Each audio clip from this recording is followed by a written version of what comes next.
Hey everyone, welcome to the Sustain the Range podcast. I'm Lauren, your host, and this podcast is a personal exploration of my experiences in everything ranching. From beef operations to training horses to sustainable farming and regenerative practices, we'll cover it all. Each episode features enlightening conversations with guests who bring their unique perspectives and expertise.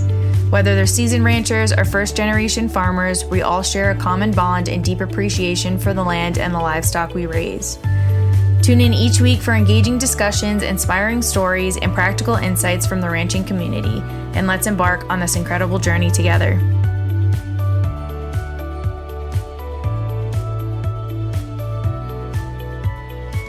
Hey everyone, and welcome to another episode of Sustain the Range. I hope you all are having a wonderful week so far, and it's definitely starting to feel like fall here where I am at.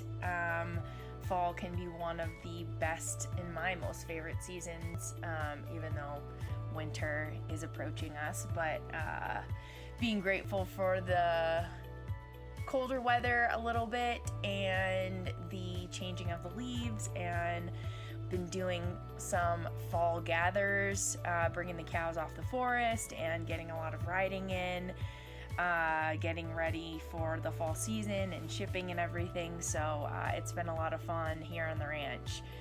So this week I am bringing you an episode where I'm joined by Kristin Harms. Kristin is a third-generation rancher and a full-time mom who plays a very key role in her family's ranch, Beaver Red Angus.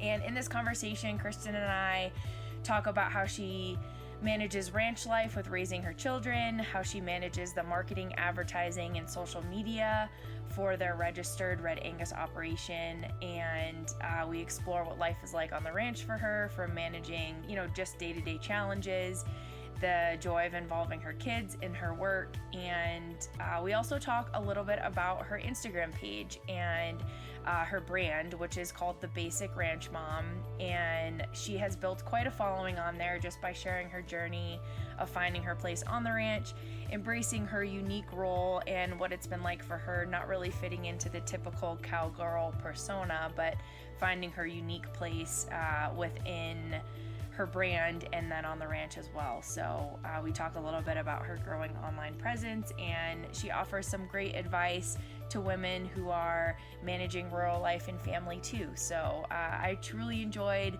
getting to know Kristin a little bit through this conversation, and I know you guys will too. So here goes.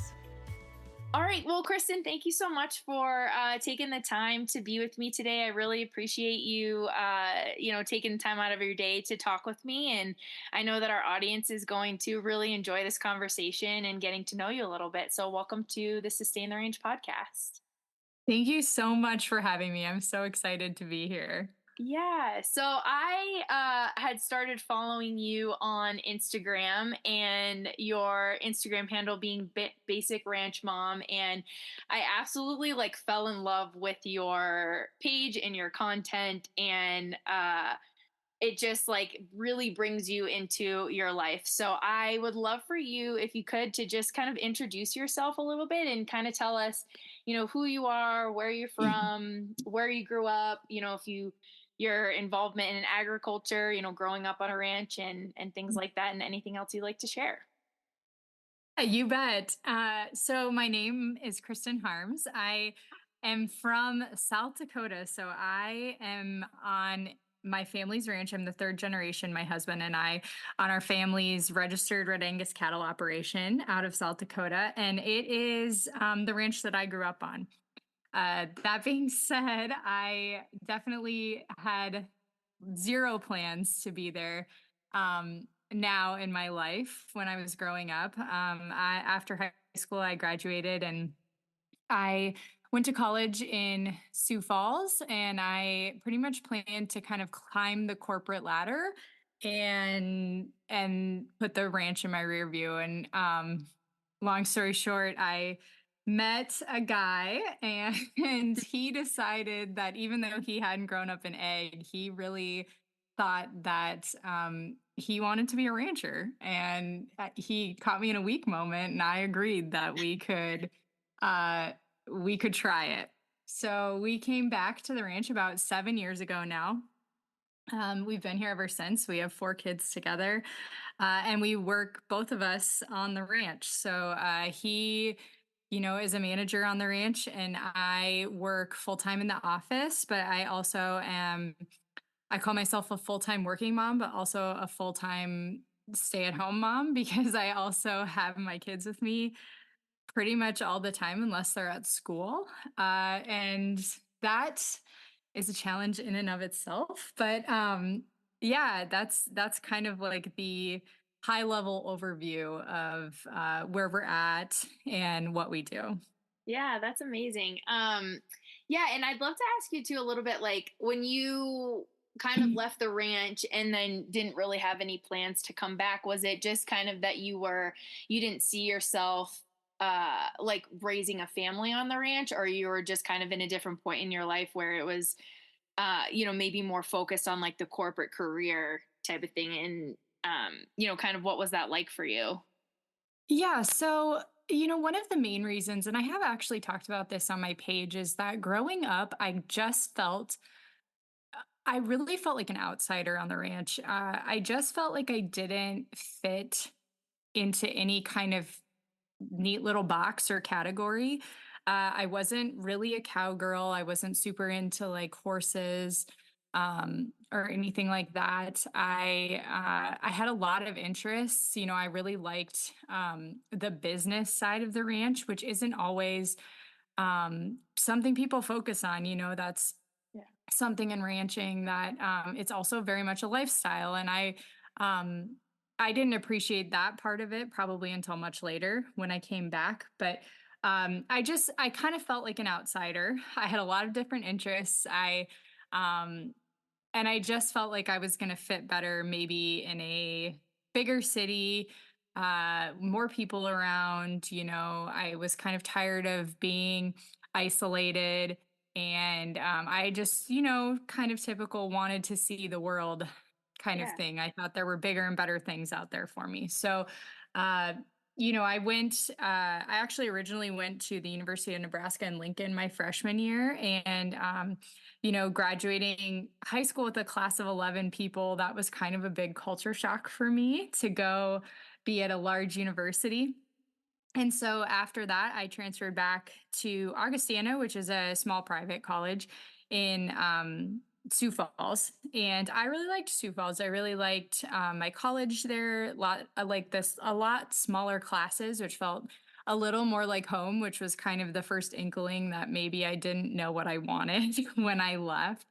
And after college, I actually got a job with Raven Industries, which is a precision agriculture manufacturer, in their marketing department. And so I worked there for about 5 years.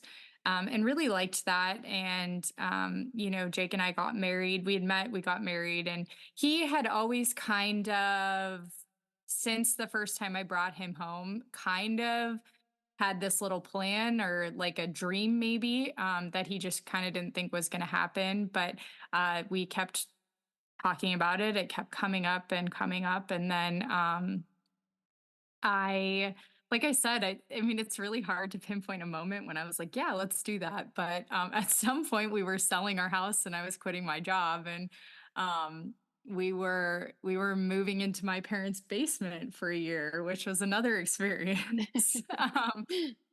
And it was a very like full circle moment. I still, coming back, didn't necessarily feel like I knew where I was going to fit when I got here. And I did struggle with that for the first few years. Um but I mean, I really feel like I feel like I'm in a completely different place and a completely different person now than I was then, Yeah. just with all that's happened. Yeah, no, that's awesome. And it's really cool to hear you say like that you weren't really sure your place on the ranch, because I think whether you grow up in ranching or you go into it a little bit later on in life without any experience, I feel like it's so easy to feel that way too. Like you're just not quite sure, even if, and I know for me, I felt, a very similar way in the sense like I've love horses and I love cows, and I could do it all day long and be out on the ranch all day long, but there's definitely times and where I've experienced like, just the newness of all of it and not really sure like what my strengths are in some ways, and then identifying weaknesses and really trying to work on getting better in certain areas and things. But it's definitely a really hard thing, and especially like agriculture in general, if you don't have like a lot of experience, even just going in for the first time and driving a tractor or learning how to, like, I don't know, flood irrigate or something like that. It's a really big change, and it's a big step in, and especially if you're doing it with people on a ranch who have been doing it their whole lives and make it look so easy. And like you had mentioned before, it's a lifestyle, so it's completely different than going into like an office job and having to have like a little bit of a learning curve there, where you're talking about agriculture and life on a ranch. It's just like a whole other beast, so Yeah, 100%. You really, I mean, you just hit the nail on the head there.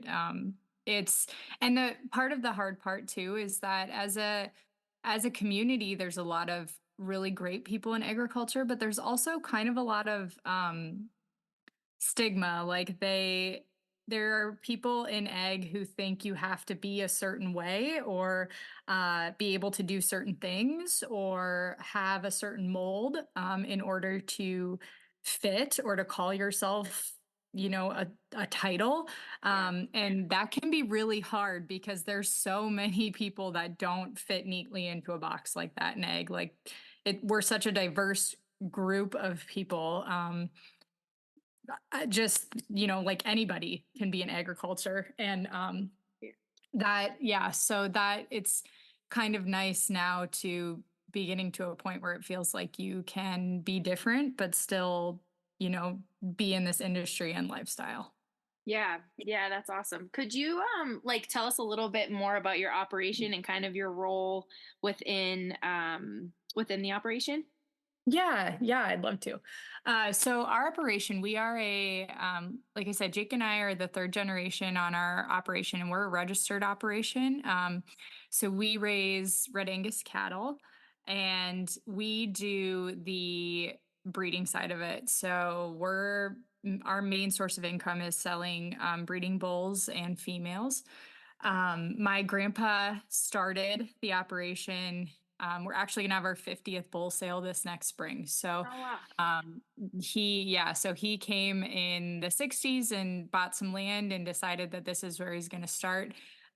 He started kind of in Shorthorn and Hereford cattle, and after a couple of years, he converted everything over to Red Angus, and we've been strictly registered Red Angus ever since. And so we run about 800 females, and we'll sell anywhere from 400 to 500 bulls every year. um, we have a pretty extensive ET program as well that helps us get those numbers without having as many cows on the place. But yeah, Jake, like I said, he manages a lot of the outside operations. Him and another guy that has been here for a very, very long time. They manage things outside. But Jake is also doing a lot of the sales, because as you can imagine, selling that many bulls, they don't really sell themselves. So he does a lot of the sales, and that's kind of his background and his strength really too. He's a very big people person.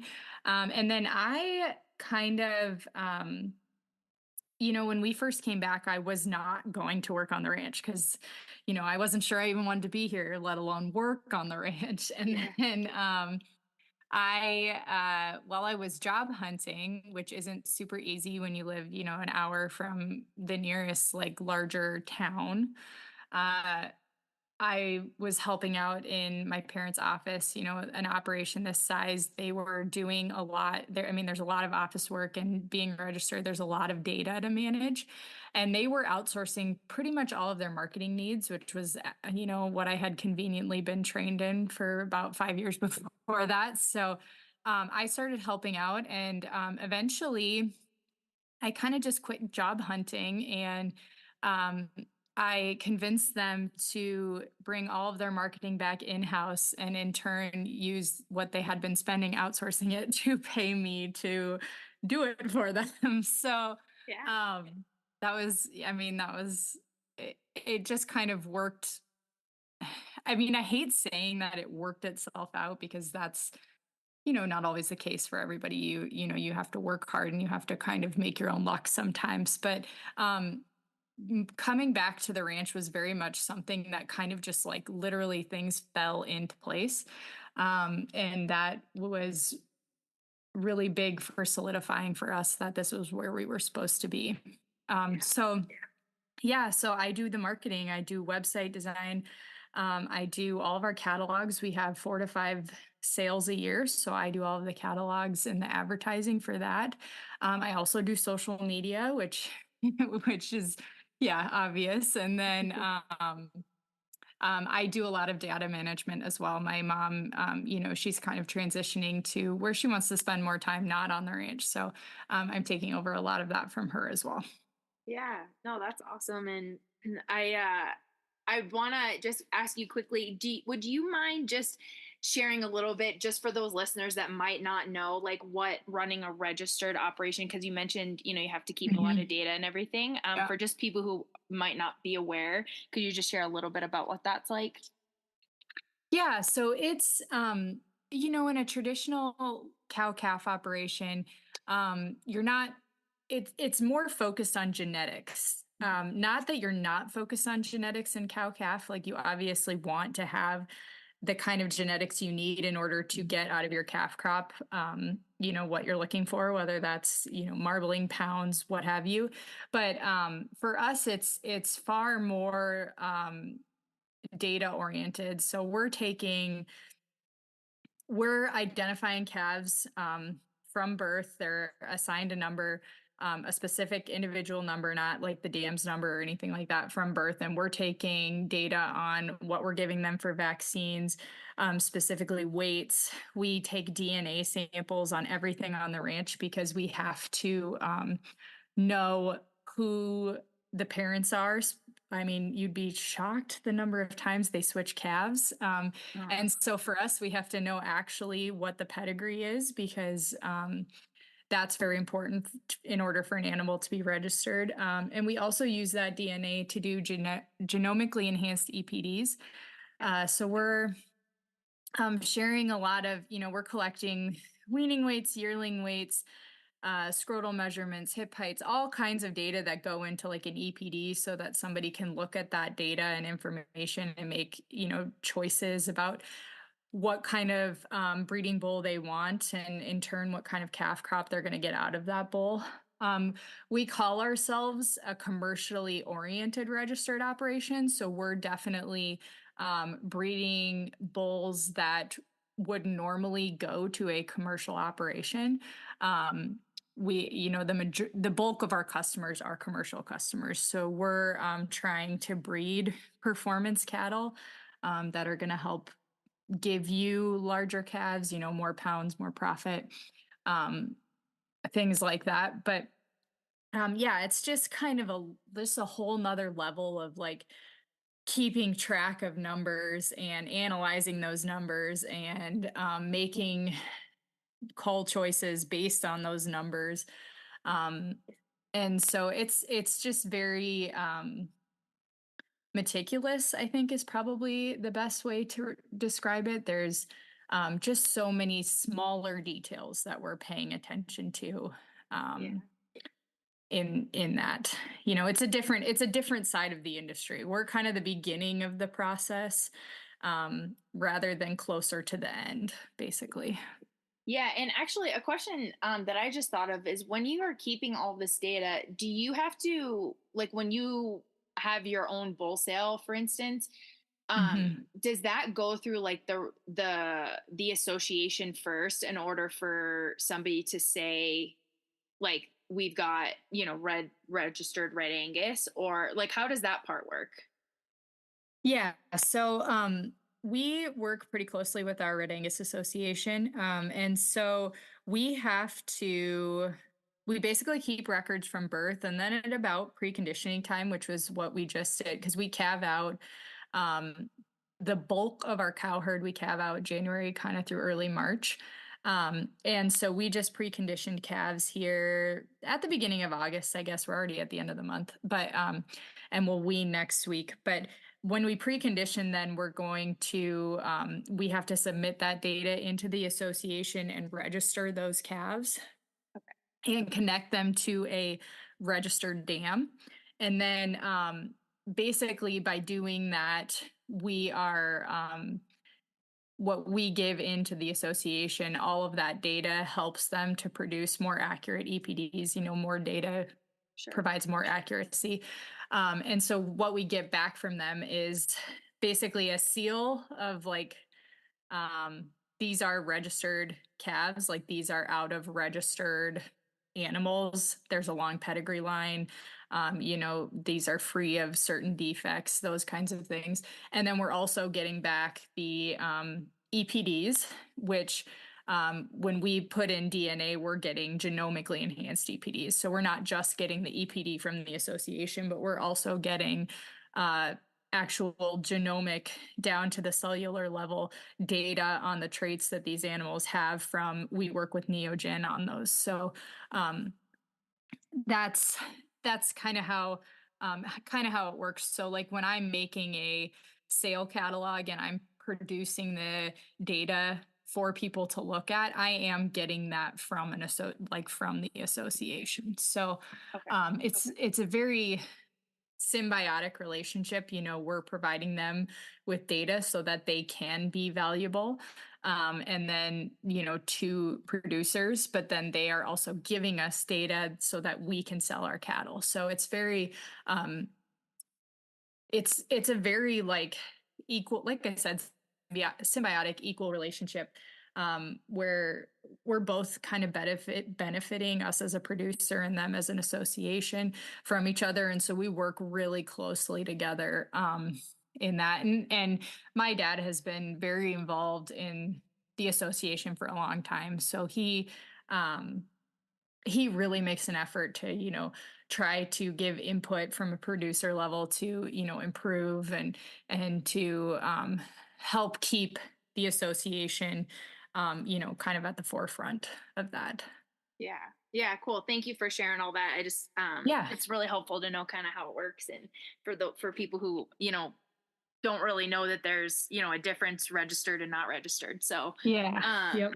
yeah, so thank you for sharing all that. And I wanted to go back to talking about your marketing a little bit, and like I'd mentioned in the beginning, that I found you on Instagram, and you have just done such a great job with your page. And I had mentioned to you before we started recording that your page has both made me laugh and cry. And I feel like that can be really hard to do online. So, and with your, marketing background, and as you were telling your story a little bit, I was thinking like, wow, how cool that even though like, when you were talking about how things might have worked out, that you kind of went off the ranch a little bit and worked on your marketing skills and were able to bring that back. And that's kind of like your thing now, where you really weren't sure, in the early years about what your role is going to be. And, it's kind of cool to hear that. But could you kind of just talk a little bit about like, even if you have a strategy with your Instagram or not, but just, you're so good at bringing everybody into the daily life of what you do, and also being like super funny about going out in your flip-flops. And I died at the one that you posted about like backing up the trailer or something, and how like you posted something so funny, and I'm laughing and I don't even remember exactly what you said, but it was like, you know they give me like 2 minutes to, like, this is my only job on the ranch, is like something about like backing a trailer. And I was like, oh my God, like I totally felt like that at some point too, like, or no, it was I only am allowed to like drive the trailer forward or something like Yes, that. Like, yeah. They don't let me go in reverse. yeah, like, yeah, ever. yeah. I was dying. But yeah, so could you just share a little bit about like, kind of your thoughts on the page, and if you have like a strategy behind it, and maybe some like challenges that you've seen, because I know, when you put stuff out there on Instagram, you sometimes get those people that aren't nice. And if you've ever Yeah. experienced that, and yeah, just kind of tell us a little bit about that. Yeah. Um, so I had when I had first taken over kind of the marketing, I did do the social media page for the ranch, and I really enjoyed that, just like creating content. But it with it being a business page, that obviously I wanted that to be more not like completely professional, like we obviously wanted to be authentic as well, but it's more polished, being a business. And I liked the content creation part of it, and I had kind of dabbled a little bit with some humor, because I like humor. I use humor a lot to just kind of turn the day around sometimes. So I about 2 years ago, actually, like right about this time 2 years ago, I decided, you know what, I'm not gonna spam my friends and family with this stuff anymore. I'm gonna start a new page. And so that is where the Basic Ranch Mom was born. And at first, it was very much just like an outlet for me. I didn't really post at all for other people. It was kind of more just, oh, I love doing this and I have fun doing this, and let's see if I can like get better at it, and learn and kind of evolve with the algorithm or whatever. And then after a little bit, people people actually started following along, and so I was like, well, I guess maybe there's something here. um and I think that was actually just like a really great point of realization for me to um see that these things that I was feeling and that I had felt growing up, like, kind of just the isolation and the not feeling like I fit, and like kind of just basically no matter how hard I tried, I was just never that great of a ranch hand. And so just kind of like laughing at that, um and the fact that I was like mostly out there for my husband's moral support and entertainment. Just kind of putting that out there and realizing that there were like a lot of people that related to this, part of my life. And I kind of was just shocked for a while. I just couldn't believe that there were people that were enjoying the content and seeing themselves in that. And I started to get a lot of messages and just people who really related to what I was doing and what I was saying and kind of what was going through my head. And it became a brand, if you will, where it's more like a community. Like, yes, it's me, but it's more bringing all of us who are kind of like misfits in agriculture, which is a lot of us, Yeah. um, and who are just kind of trying to find our way, or trying to get used to ranch life if you didn't grow up in it, or who just I mean, maybe I have lots of followers that don't even live on a ranch, and they just love the seeing about it and the funny parts. And I think just bringing all of that together was what really kind of propelled the page forward. Um, and so that's kind of like how it evolved into actually being a brand, and a community, and a place where it was, actually getting traction and people were following along with the journey.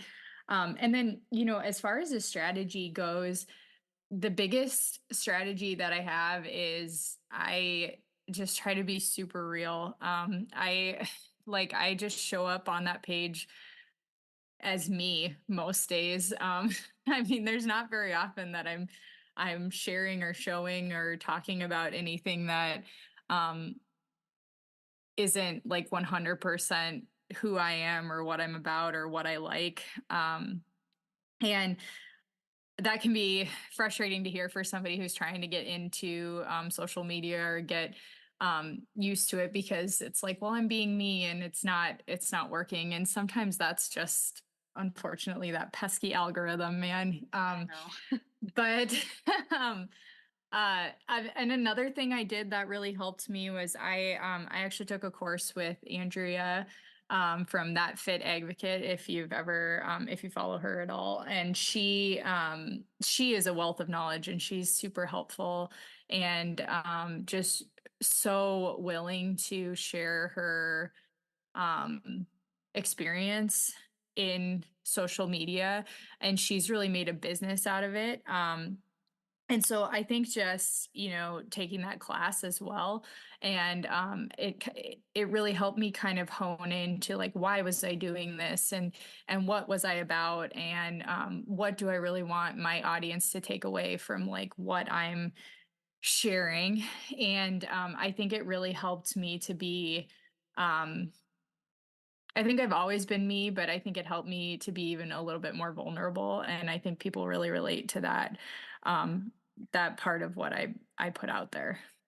Yeah, absolutely. I mean, and it's really like as you're talking, it's really hard to be real and vulnerable. And I'd love to Yeah. ask you, like, because you're so great at it, what are some things you do, like, if when you're posting something and you kind of have that moment where you're like, oh, this is really vulnerable, and but like putting it out to the world for like thousands to see, Yep. what are kind of those moments like for you? Like, do you have you stopped yourself at times, or do you just kind of have something where you're like, I'm putting it out there and like it's out there? Yes. I still like I you would think that I'd be over that by now, but no, I still have content that I make that sits in my drafts for a while because I feel like, oh God, this is so like this I feel so exposed when I post this. And Yeah. um I will tell you that more often than not, the posts that I leave in the drafts and feel super vulnerable about posting tend to actually be the ones that um so many people just really love, and my husband has coined the term post it and ghost it. And so he's like, when you have a piece of content like that, or you have this feeling of like, should I say this? Or, like, this is really vulnerable. Should I put myself out there like that? He always says, you know what, Kristen, just post it and ghost it. So I post I it and like I that. just like don't look at my Instagram again for um and yeah, it's just kind of ripping the band-aid off. I mean, I'm a big proponent of being yourself, and like who you are is okay no matter what. That, like, I actually just made a reel about this like last week because somebody told me my video was cringy. And so I um just put a reel out there basically like saying that I've been cringy literally my entire life, so this was not surprising to me. And that I love that part of me. I love that I'm different. I love that I am not cool per se or aesthetic, that I just am like who I am, and that I can embrace that part of myself. And I would say that anybody who's, feeling worried about that, like, just be you and do you, and put that out in the world, because somebody's going to need that, even if it's not, thousands and thousands of people. Somebody needs to see that. You don't know who. You don't know. Sometimes you don't even know that they see it. Right. But somebody sees that, and it changes the way they're thinking, or it changes the way they see their day, or it um changes the way they're, feeling about their life. So um the ripple effect, you don't always know when you put something out for the world to see. You don't always know who it's going to affect in a positive way, and you don't always get to know, but I promise you that it's affecting someone. And that I always say too, like, when it comes to content and getting negative feedback or negative comments or whatever, that hey, you're still you're still boosting my posts. You're still giving me engagement. So, Yeah, I exactly. always, whenever I get those bad comments, I'm like, thanks, Karen, for that negative comment. But you're just pushing it out further into the algorithm. So appreciate that from you. Yeah. I love Yeah. that so much. That's awesome. Yeah, and it's such a good point because I feel like, so many of us have like this love-hate relationship with social media, right? And Hmm. there's so much wrong with it and there's also so much good with it. And when you're talking about like you're not knowing, who you're reaching and stuff. Like when I found your page months and months ago, I was going through like a breakup at the time, and I started reading your posts about, the relate your relationships in the past, and your kind of your journey to meet your husband, and um things like that. And I was reading and I was literally like crying. But like even now, like months and months and months and months later, I still think of that post. And like, I think all of us had feel like that are sharing stuff. And even with this podcast, some of my solo episodes, I literally feel like, I mean, in some ways, I'm literally talking to myself in front of my computer, Yeah. So I'm like, nobody's gonna even want to listen to this, or like you kind of feel like that sometimes, and then you get the feedback of like, oh, I listened to your episode. But you do also have to remember, like, you just never know who it's going to reach to, and you might never get that feedback, but it could have, somebody could have seen something that you did, and like it totally changed their mindset or perspective about something, and it might stay with them for a long time. Exactly. Yep. Yeah. Exactly. So yeah, so that's awesome. Well, yeah, thank you, for all that you do, and just for sharing all of that stuff. I mean, like I said, it can be hard, and especially online these days, it definitely can be tough. So I appreciate all of your content and everything. And I'd love to ask you a little bit too more, if you could just kind of share a little bit more about like life on the ranch in terms of managing, the ranch, your role on the ranch, and then life with kids, and advice that you might have for women that are juggling all of those things. What are some strategies, some tips, advice that you have for women? And you touched a little bit too, like a lot of us are living in rural locations, and that can be really, really hard to find a sense of community. So what are some of those things that you do that kind of help balance it out for you? Yeah. I think for starters, I think we're a society that is so focused on the word balance, and what is balance really? Uh, I think doing your best every day is more important than like finding the perfect balance of life. Some Yeah. days doing my best looks totally different than what it will the next day. Today, for instance, I told you I have kids. So today doing my best is being home with my kids, and another day doing my best is going to be over at the ranch. So I think the most important thing for anybody on the ranch, or a mom on the ranch, or a wife on, or even if you're just like the rancher, you're like the rancher. I think the biggest thing is to just kind of like, I don't want to say lower your expectations, but maybe like make your expectations a little more realistic. Like understand that every day looks different, and every day, because ranching particularly is not an office job like we talked about. It's not going to look the same. You're not going to go sit at the same cubicle every day and kind of do the same thing. It is different every single day, and things come up every single day. And being okay with the fact that some days are going to look like you didn't get a lot done, or didn't progress, or what have you, that might be your best for that day.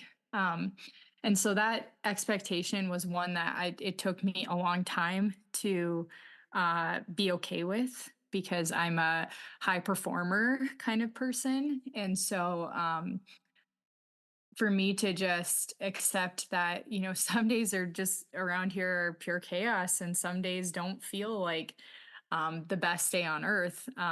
But if you kind of are okay with that, and you can kind of set that expectation and find the little joys, or the little like the laughter in those little things and those everyday moments, then it becomes a lot easier, and it becomes a lot, um, it actually becomes more difficult to get frustrated with this life, because it's really easy to do that too. Um, Yeah. when things go wrong, or when plans change, or when, the industry as a whole is just turned on its head.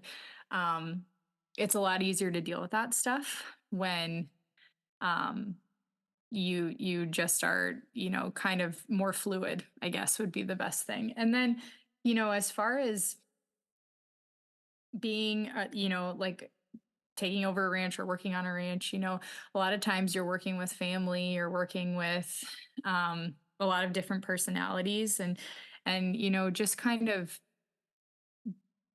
being okay with the fact that um people communicate differently, and that people have different strengths, and just remembering that, and focusing on what you do well, I think is probably one of the best things you can do, instead of trying to um sometimes Jake, not being from agriculture, he would come home and be really frustrated that he like couldn't do certain things because he didn't grow up doing them, and he was doing them next to somebody who did grow up doing them. Hmm. And so we had to have a lot of conversations about the fact that, what are you good at? Just because that is what you were doing today, like that task, doesn't mean that you have to be the best one at it. It's what are you good at? What are you bringing to um, this operation or this life that is positive? It doesn't always have to be, working cattle, fixing fence, riding horse. It can be, for women, it can be cooking meals, it can be taking care of the kids, it can be running to get parts, it can be um all of those little things are needed in order to make the place run, and to make your life run, and to make the operation move forward. Yeah. And I think people forget about that. I think if it's not, the most glamorous or important job, then you feel like you're not doing anything. So um I mean, those would be my biggest tips. And then with kids, it's, it's kind of like ranching and parenting are kind of the same, in the sense that you kind of just have to like understand that your plan is probably going to get ruined by like 9 a.m. that day. So, you like, they're both like that, because, the cows never do what you're planning for them to do, and the children never do what you're planning for them to do. So you, you kind of just gotta, like I said, you kind of gotta go with it, go with the flow, be fluid, and let it kind of let the chips fall where they may. Is Yeah. Yeah, no, totally. I think you're so right. Like, ranching teaches you so many things, like just life lessons in general, but like you absolutely are right when you say that, like, just going with the flow is such like a skill to perfect at times, because like, yeah, a million things can go wrong, and you look at the clock and it's 8:15 in the morning, you're like, oh my god, I have an entire day of this, and I know something else is going to go wrong. But trying to not get frustrated, or even like, when you were just talking about your husband, I know for personally for me, I've definitely had moments of like that, of that too, where I didn't do something, or I couldn't do something, and I was like got so frustrated at myself. And I also know that the person that's been working their whole lives on the ranch, like it comes like that to them, like a snap of their fingers, and it's like, oh man, and you want to get discouraged and whatnot. But knowing that you also have so many other things that you can bring to the ranch as somebody who did not grow up on a ranch, and different Mhm. perspectives and different strengths and things like that. So um yeah, I think it's just really important to remember. And in terms of like family and life, family on a ranch and raising kids, what is kind of like your biggest challenge that you face? Yeah, I would say the biggest challenge with having the kids with me full time is that I have a harder time feeling like I'm doing all of my jobs really well. I think that I can get to the end of the day and think, well, I got a lot done at the office, but then I feel a little bit like I lacked on my mom duties and vice versa. Um, so I feel like my biggest challenge is feeling like I put it on myself that I have to be all these things to all the people. And I struggle to be okay with the fact that I can let a couple balls drop and the world will still go round. So that's a struggle for me. And then too, with working with, my parents are still there every day.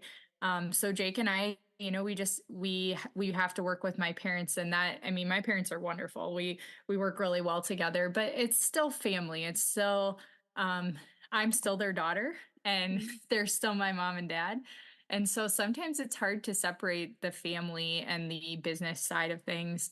Um, but I mean, I feel like we do a pretty good job, but man, that's something that a lot of families really struggle with. I mean, I feel fortunate for the situation I'm in because I know so many horror stories of people having to work with family and it not going very well. So, I mean, open and honest communication is probably the biggest thing I can recommend. Talk often and talk about everything, even the hard stuff, because when you get it out on the table, it's going to be way better than keeping that inside or being frustrated just like on your own. Yeah. Yeah, and I didn't, grow up on a family ranch, but I've had friends who have and have definitely shared, things about, and I don't think that people realize that outside of ranching how hard and how different it can be, like life on a ranch, one, but two, having to work with family because, in the normal day to day, you like go to work, like, your family, whether it's a stay at home mom or not, but like the dad goes to work and then they come home, they work a 9 to 5, or the mom goes a 9 to 5, and you don't have that like all day contact. And, from what friends have shared with me, that it can be really hard to kind of separate that like that business life, that family life, that, working 24/7 together. And then something goes wrong on the ranch during the day. And then you have to go to like a family party that night or the next day. And, you guys know that you disagreed, and trying to have to put that aside, Hmm. can be really challenging. So quick question. So for your bull sales, are you guys like public if you share, or is it like private treaty? Like would you be able to share, about your bull sales, and I can put all of that in the show notes and everything? Yeah, you bet. So Okay. our ranch is actually Bieber at Angus, and we sell everything auction, like as a live auction. So I guess apart from that, we do have one sale in the spring that is online. But um yeah, so Bieber at Angus Ranch is the ranch, and so we do two sales in the fall. So we'll have a bull sale in Georgia, actually, in October 10th, and we'll sell 50 age advantage, so like 18-month-old bulls. And then in November we have an annual sale, which is a female and bull sale. And so in that sale is where we'll sell registered females, bred heifers, bred cows, and then also more of our 18-month-old bulls. And then our big flagship, I don't think I said that right, but our big sale in the of the year is in the spring. So the first Thursday in March every year, we sell about 300 to 350 yearling bulls in that sale. So Okay. Awesome. Cool. Thank you. And yeah, I'll make sure to post that in the show notes so people can find it and check it out too. perfect. Awesome. Well, thank you, Kristen. I have two more last questions for you. Okay. And one of them would be, since I asked you the question about what's the most challenging part of life on the ranch, what is the most rewarding? What is, kind of the best part for you? I think the best part is getting to have my family here and raise my kids in this lifestyle. As much as I wanted to grow up and get out of it, coming back was the best thing I could have done. And being able to raise my kids the same way that I grew up, out in the country, not in a city, in a small town, next to my parents and on this ranch is by far the most rewarding experience, seeing them experience the same things that I did growing up. Um, but also having new experiences because things are so different than when I was a kid. It's just, I mean, it just makes my heart want to explode, honestly, on a daily basis. So Yeah. that is by far the best part. Yeah. Well, that's incredible. Thank you. So one last thing that I always ask my guests is, in completely open question, take it however, whichever direction that you want, but what do you know for sure? Yeah, so you mentioned this and I've been thinking, I mean, that is a great question. I love that you ask people this. Um, but I think what I know for sure is that um, happiness is a choice.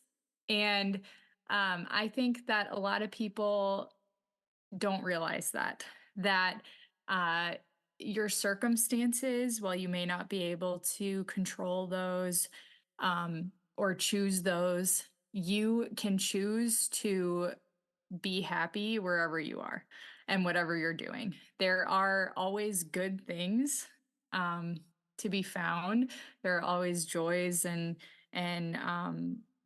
light in every situation. And I think that choosing to be happy, even if there are bad things happening or there's a bad situation or there are bad circumstances that you can't control, is probably one of the greatest gifts in life, that you can just make that choice to wake up and to be happy and live your life that way, um, rather than being a victim of your circumstances or what's happening around you. Yeah. Thank you. That's a perfect answer. My favorite part is listening to people's answers because everybody kind of gives a little bit of something different, and um I love hearing that. So thank you. Thank you for sharing that with us. Yeah, you Um bet. well, awesome, Kristen. Thank you so much for taking the time to talk with me. I really appreciate it. And, again, thank you just for all that you're doing and everything that you put out there for people, and know that you're helping people. And I think you're really making an impact, even though it might not feel like it sometimes for people who are doing this, but you really are. And I appreciate all that you do. And thank you again for taking the time to be with me on the podcast. Thank you so much. You have such great compliments and you just, oh my God. I feel so good after being here, and I truly appreciate hearing that, and I appreciate that you asked me to be a guest and we got to have this conversation. Yeah, it was great. Well, thank you again, and we'll talk soon. That sounds great.